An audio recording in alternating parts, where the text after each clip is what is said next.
Hey everyone, welcome back to the channel. Today I'm going to walk you through how to create a stunning report design in Power BI step by step using built-in visuals. Whether you're brand new to Power BI or looking to level up your reports, by the end of this tutorial, you'll know exactly how to set up great-looking cards, arrange your data, and design an area chart that really tells your data's story. Let's dive straight in. First up, let's start by adding a card to our report. Cards are one of the most useful visuals in Power BI. They help you quickly spotlight a single important metric like total sales or profit. So go ahead and click on the card visual from the visualizations pane. You'll notice a little box pop up on your canvas.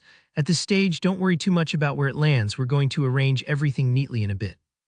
With the card selected, our next step is to populate it with some real data.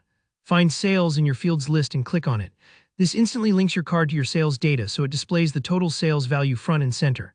Cards like this are perfect for giving viewers an at-a-glance summary, almost like those digital dashboards you see in apps or business software.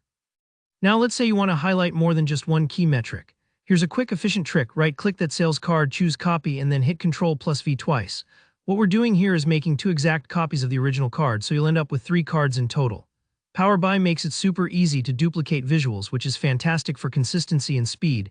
No need to rebuild from scratch each time.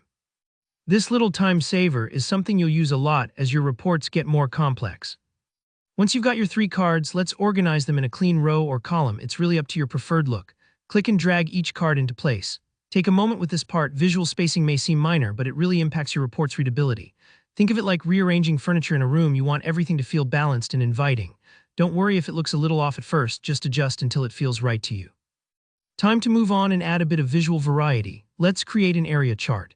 Grab the area chart visual from the Visualizations tab and click it. It'll appear on your canvas. Area charts are fantastic because they show trends over time, and their filled areas make comparisons much clearer. Next, connect this chart to your data. In the Fields pane, click on Sales, Region, Quantity, and Profit. Each of these measures will help paint a richer picture of what's happening in your business. Sales shows your overall revenue, Region breaks it down by location, Quantity adds another layer by highlighting volume, and Profit ties it all together with the bottom line.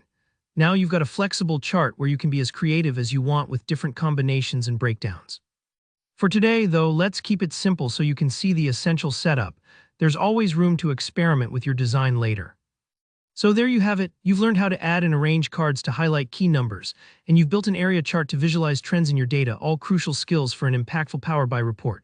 If you found this walkthrough helpful, go ahead and hit that like button. And if you have any questions or ideas for future videos, please drop them in the comments below.